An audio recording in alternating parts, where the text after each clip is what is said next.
faith, al-Islam. I just came back from Indonesia 2 days ago, so my voice is, I have a little bit coughing. So forgive my voice. Normally, when the people listen to me reciting the Holy Quran, they will say, you know, your voice is beautiful.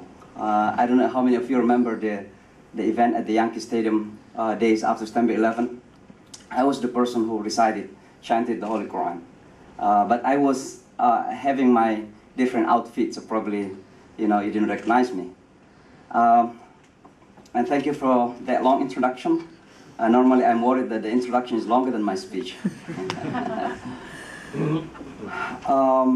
The good and the bad, the good and the evil have struggled since the beginning of human creation. As you may know that when Allah, God, created Adam, his opponent resisted that creation simply because God, put in these new creation potentialities. And there are good potentials in Adam. And even, unfortunately, or fortunately, the angel at the time was kind of suspicious that this person will not be able to carry his potentialities. And he said, أَتَجْعَلُ فِيهَا مَنْ يُفْسِدُ فِيهَا وَيَسْفِكُ الدِّمَاءَ. Are you creating someone that is going to do mischief and destruction in the land? And God did not reject that notion that this human being is going to do something wrong. In fact, indirectly God affirmed, but at the same time God said to the angels, إِنِّي أَعْلَمْ مَا لَا تَعْلَمُونَ. I know better what you don't know. In other words, that in our capacity as human beings, there are two faces: evil tendencies and good tendencies. And that's what is also described in the Holy Quran. وَنَفْسٍ وَمَا سَوَّاهَا فَأَلْهَمَهَا فُجُورَهَا. I'm sorry that this, I love just to recite in Arabic. فَأَلْهَمَهَا فُجُورَهَا وَتَقْوَاهَا. That the soul, how God created it, that God inspired, it's evil and it's good. So there are two tendencies here. And that's what we see in life today. And especially when you come to the religion itself, I don't see any connection between religion, because I see any religion as godly.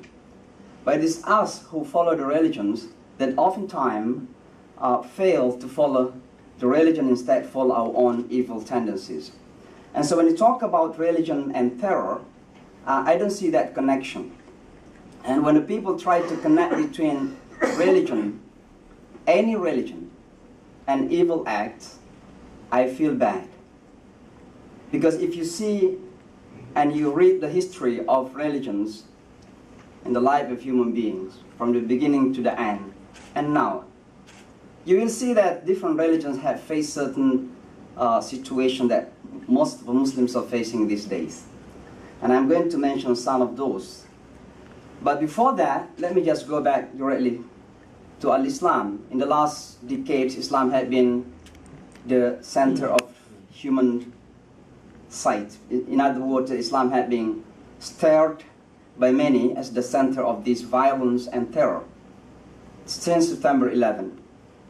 But I can assure you that as a person who experienced the first hand of this September 11 tragedy, from the very beginning, in fact, we Muslims who follow these beautiful religions are suffering, even, I can say, with certainty, even more than anyone else. I was in Manhattan at that time.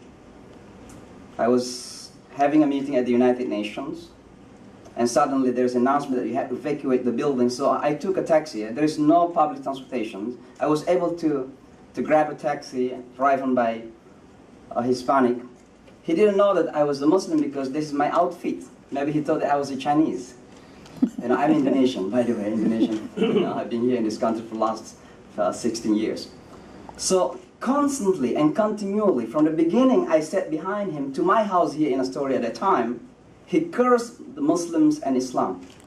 From that moment, you can feel that how Muslims are feeling. Muslims are calling us this, you know, let's shut down the mosque for a while. Let's close the mosque. And due to my resisting mentality, I was a kind of rebellious kid when I was small. I said no. Because if we close our mosque, it does mean we give them a justification to say that we are wrong. This tragedy has nothing to do with us. 4 days later, Bush came to New York. As you may remember, came down to Ground Zero. I was one of the 2 imams invited to receive him. And I had an opportunity to sit down with him, with all religious leaders at the St. Patrick Cathedral. When I shook his hand, I said to him, Mr. President, my condolence, and I said several other things. But at the end I said, Mr. President, if it is possible, go out and give a public statement that this terrorist attack has nothing to do with my faith and my community. He didn't say yes, but he nodded, he shook his head, and the following day he went to the Islamic Center in Washington, D.C., said exactly what I asked him to say. So my point here that Islam had been hijacked. Islam had been victimized by some who so-called themselves even better Muslim than the average Muslims, the majority of Muslims, in the name of our own religion. And if you see this religion, everything is about peace. God is called As-Salam. One of the names of God is As-Salam. The most beautiful names of God in Islam is Ar-Rahman, mercy, which is divided into Ar-Rahman and Ar-Rahim. Ar-Rahman, that represent the mercy of God, which is unlimited. He is merciful to Moses, that is his Rahim. But he's merciful to Pharaoh as well, because he gave him food. He gave him oxygen. He gave him facilities to live his life. So God is Ar-Rahman, that his mercy is not limited. That's what God in Islam is. Muhammad is the mercy to all humanity, Rahmatul Alameen. And Islam certainly means peace. And even Jannat, paradise, heaven in Islam is called Darus Salam, the home of peace. So I try to twist my mind to find the connection between this violence and terror and Islam itself and the religion of Islam. I have studied this Islam since my childhood. I say I have studied it, because I'm still studying it. I have been studying this religion since my childhood. And I try to find a connection between the two. When some Muslims who claim to be better Muslim than many of us say that, you know, this is what I represent, Al-Islam, I say, where did they get it from? I read the Holy Quran from the beginning to the end. I found some verses talk about wars, and that's what I'm going to explain later on. But nothing that we can find in the Holy Quran says that just go out to the street, blowing yourself, killing the women and the children and innocent people. We don't find that. The examples of the Prophet Muhammad, even in time of war, there's a man, a Muslim at the time, he killed his enemy. He's encountered someone. And the enemy fell down. And he continued killing despite that he said, I give up. He submitted. And he killed him. So Prophet Muhammad was so angry, he said, why did you kill him? He gave up. He said that because he was forcefully saying it, not sincerely. The Prophet Muhammad, peace be upon him, said, Hal shaqaqta min qalbi. Did you open his chest? Did you know his intention? So look at the mercy of the Prophet. Even in time that you are engaging in the war, you can just kill your enemy, even your enemy. And that's why every time that he sent out army to fight the enemies to defend the city at the time, he said, don't kill the woman, don't kill the children, don't kill all people. Do not kill even non-combatant, even they are with muscles, strong. Non-combatants cannot be touched. Do not even kill animals, do not cut off trees, do not poison the wells. It is public facility. This is what Islam is all about. But unfortunately, you know, otherwise we have to acknowledge also that there are many evil things have been, at least I can say, in the name of the religion. And that's what we're going to talk a little bit. If you see the history from the 17th centuries, 18th, 19th, and the beginning of 20th century, I think more of the terrorist activities happen in European nations.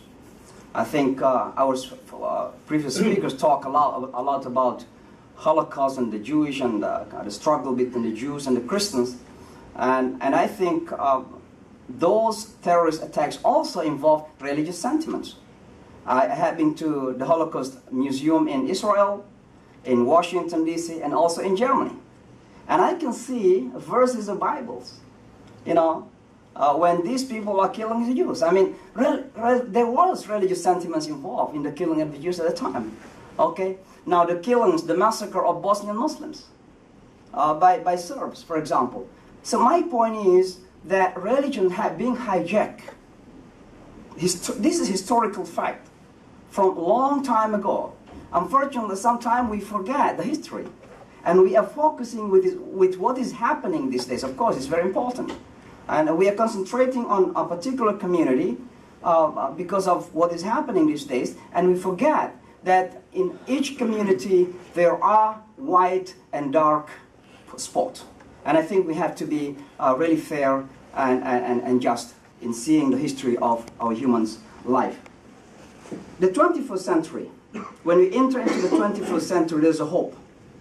There's an optimism that after the declarations that God has died by those people who try to pretend not to believe in God, the beginning of 20th century again, we see that God has alive again, has come back.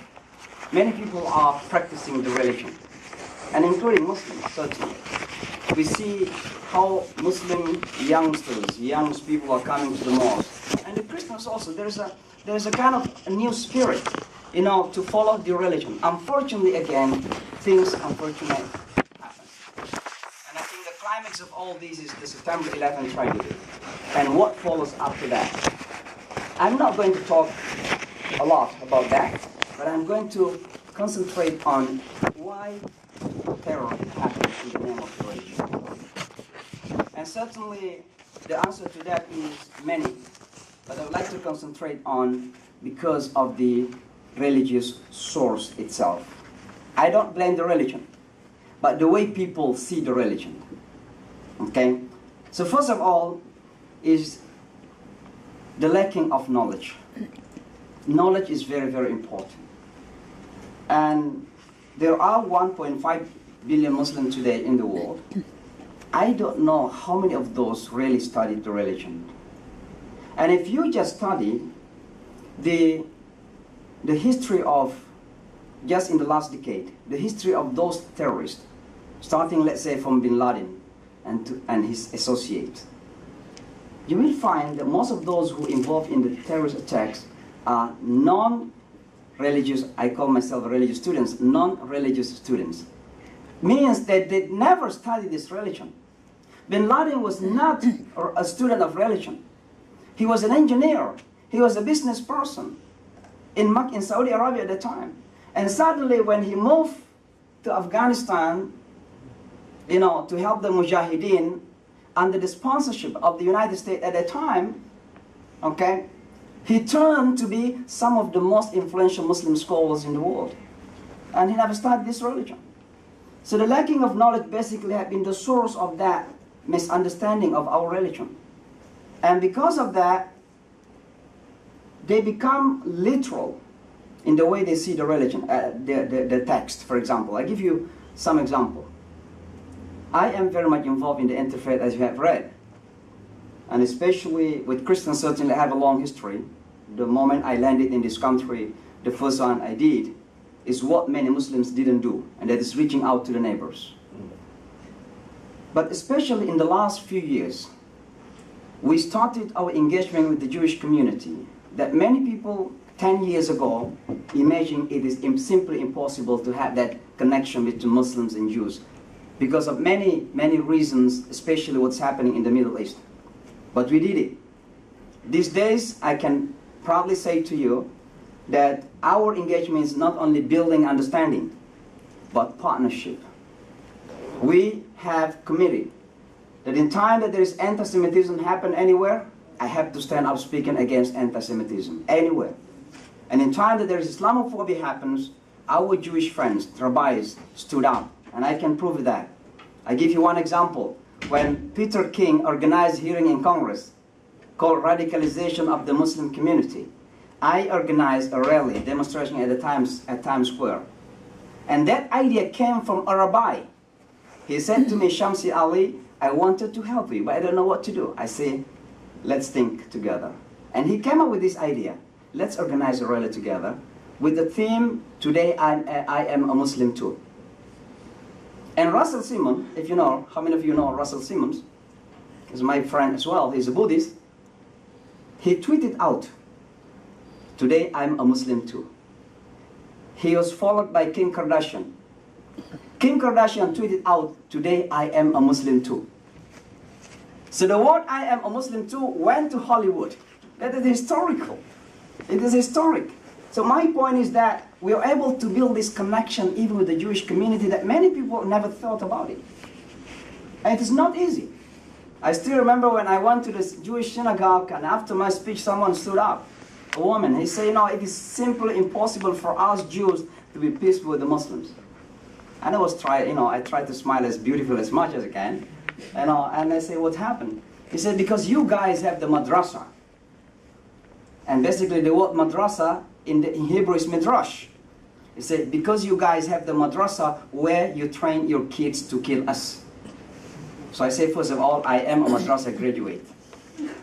Isn't it that my smile is beautiful? No, I'm not here to scare you. I am a madrasa graduate. And then I say, how did you come to this conclusion? She said, I watch a movie. Again, a movie. See the film? What's happening with the film today? So because I watch a movie. And in that movie, I saw all these students are trained to hate the Jews and kill the Jews. I say, first of all, Madam, before I came to New York, I used to watch a movie about New York. And what I watched in that movie is shooting at the ground. If I were to take a conclusion at the time, I'm not here speaking to you today. Because it's really scary. So it is very naive to take a conclusion from one movie.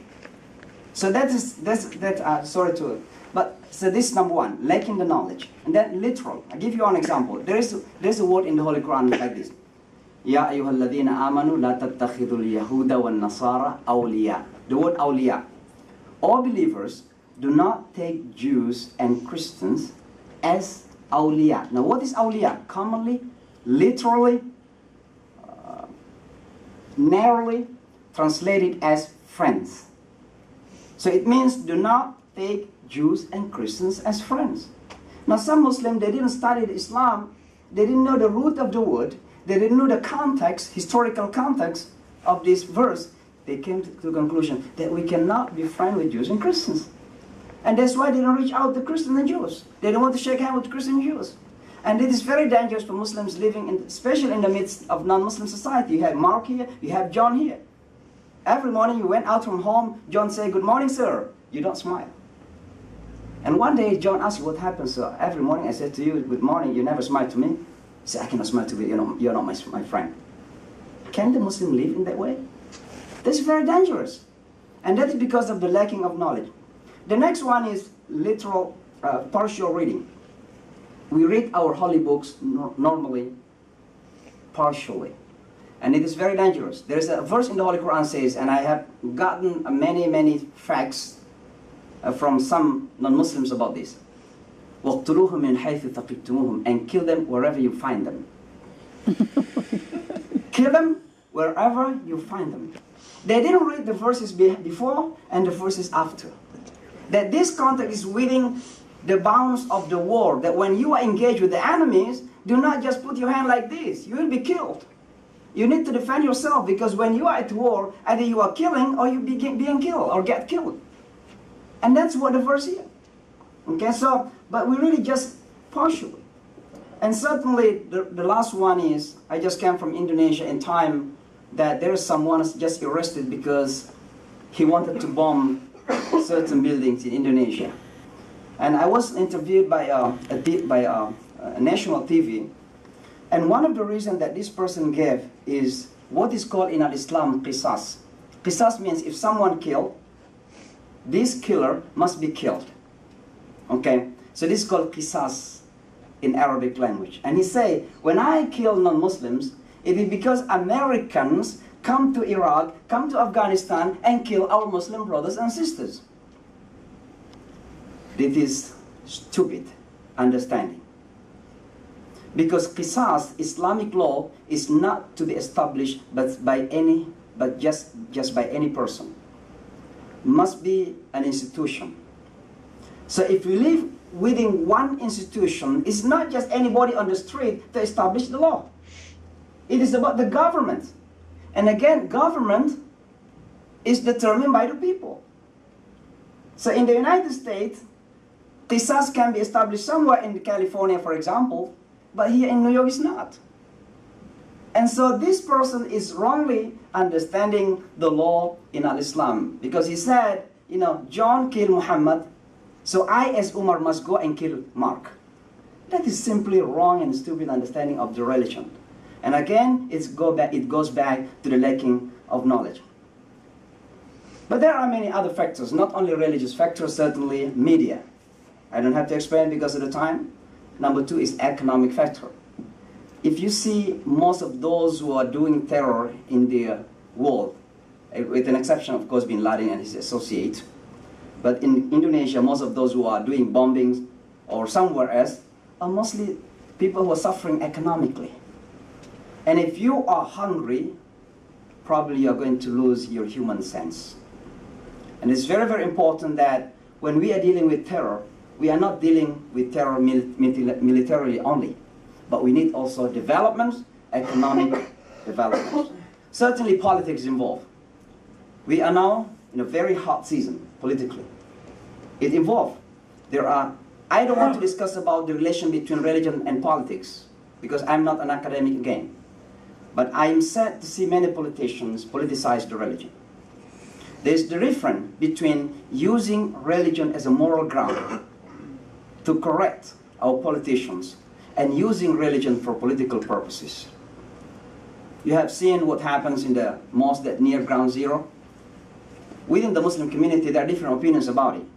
Some oppose, some support. Do not be surprised that if you see 3 Muslims, there will be 9 opinions. We are very much diverse. We are not a monolithic community. At that time, what's so-called Ground Zero Mosque, there was no problem.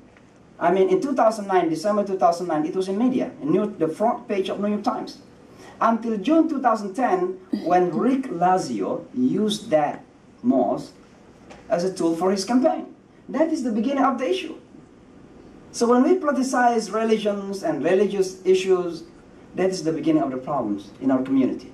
We divide our community because we have used religion for political interest. And certainly ignorance and prejudgmental attitude. For Jews and Muslims, when I wanted to go to the synagogue for the first time, some Muslims stood up and said to me, Shamsi Ali, are you serious about this? I said, yes. They will not open the door for you. They will not receive you well. Say, why? They said, because they are chosen people. And according to the mindset of some Muslims, chosen means superior, right? So they will see you down, less than anyone else. So I said to them jokingly, listen, in our Quran, in Surah Ali Imran, chapter number 3, verse 110, it says, Kuntum khayra ummatin ukhrijat linnas, that you are the best nations have been evolved for humanity. What is the meaning of best? So we are the best. If we are the best, means others are less than us, right? So I said to them, Christians go to their church and we help each other. That's what we want to see. And that is the peace land. That is the land here. What's peace land, right? That is called Jaziratul Salam, the peace land. And may God help us, inshallah. Assalamu alaikum wa rahmatullahi wa barakatuh.